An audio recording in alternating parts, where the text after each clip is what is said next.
Now, the presidency has published the companies that will be participating in the 50% slash of interstate transport fares approved by President Bola Tinubu.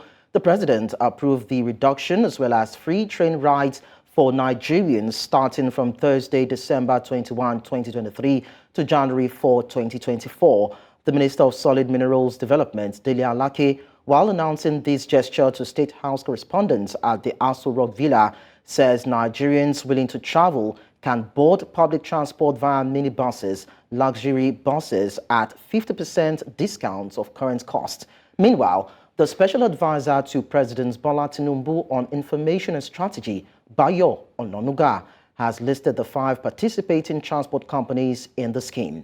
They include God is Good, Chisco Transport, Young Shall Grow, God Bless Ezemwata, and Area Motors. Now, Nelson Ekujimi, Public Affairs Analyst, joins me to further discuss this. Nelson, thank you once again for coming to our studios. Thank you for having me. It's a pleasure. Good afternoon, viewers. So what do you think of the potential benefits and drawbacks of this presidential directive to slash 50% of transport fares for Nigerians? Well, thank you. I am very happy as a Nigerian that the government is, doing all it can to put smiles on the faces of Nigerians. And one fact that we cannot run away from is that in Yuletide seasons like this, the prices of transportation, usually skyrocket beyond the pocket of the average Nigerian. And a lot of persons end up not being able to travel to their home base to celebrate Christmas and New Year with their families. They can't participate in some families usually hold their, family meetings during this period in the villages. So what the government has done, it's a commendable, gesture that every Nigerian should be proud of. So looking at the percentage, 50%, do you think that would be enough to offset the cost of living during the festive season? Well, it will be, if you look at, for you to be given a 50% rebate in any engagement, that means a large chunk of the burden has been lifted off your shoulders. And for the government to have arrived at this, a lot of calculations, a lot of indices must have been taken into consideration. And it's not just that somebody just sat down somewhere, woke up yesterday and decided, it's 50%. No, it must have passed through a lot of stages. And so 50% rebate in any human engagement is a huge chunk.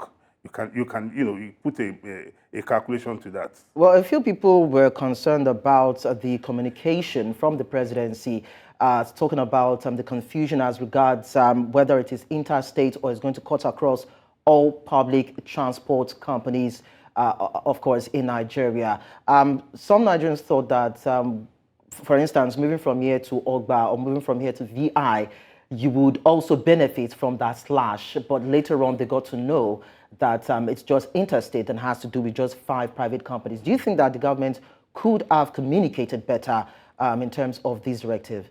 No, the government could not have communicated better than it has done.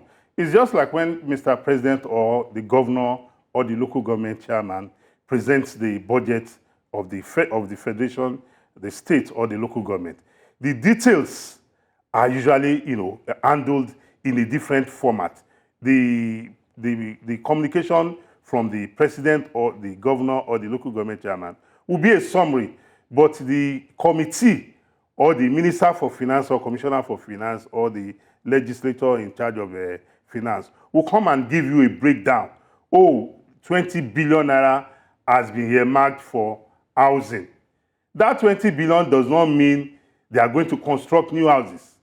The breakdown of the budget will tell you if it is a new building, if it is for renovation, if it is for reconstruction, So the expectation from Nigerians, it is natural for people, when you hear about a windfall, to want to be a beneficiary.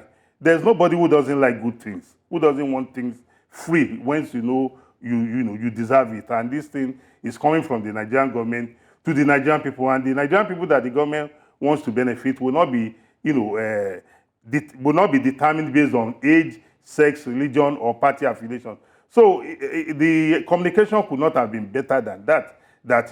After that announcement, the communication came out that this is the modus operandi of the program. And, that's good enough. So how do you think this particular policy would impact interstate travels and the companies involved? Because as yesterday afternoon, a couple of them said they did not get any letter from the presidency. There was no communication whatsoever from the presidency as regards that. So they do not know how that will be made possible. So for those who, of course, as at that time, did not get an official letter in that regards, and now, of course, we don't know what obtains on the roads right now. But then for those who did not get the official communication, do you think that would have an impact on the operations? For the government to have come up with the names of specific transportation companies means that the government must have been talking to the management. The government will not have been talking to the drivers or the mechanics of the transportation company. The government would have been talking to the management. And, if anybody from those companies says they are not aware, I think they have to look at their communication machinery within their organization. But be that as it may, it will bolster the economy, because a lot of persons who ordinarily would not want to travel, with this will, be on the road or be beneficiaries of the free train ride. Also, the benefiting or the participating companies, their turnover, in terms of volume of trips, will more than triple. And for us all, it means the companies will make more profits. It means the companies will make many people happy. People, even on those roads that the vehicles will be traveling, economic activity, will improve, because people traveling in buses, maybe they are going from Lagos to Onitsha now, for example. Along the way, there are people who want to drink water.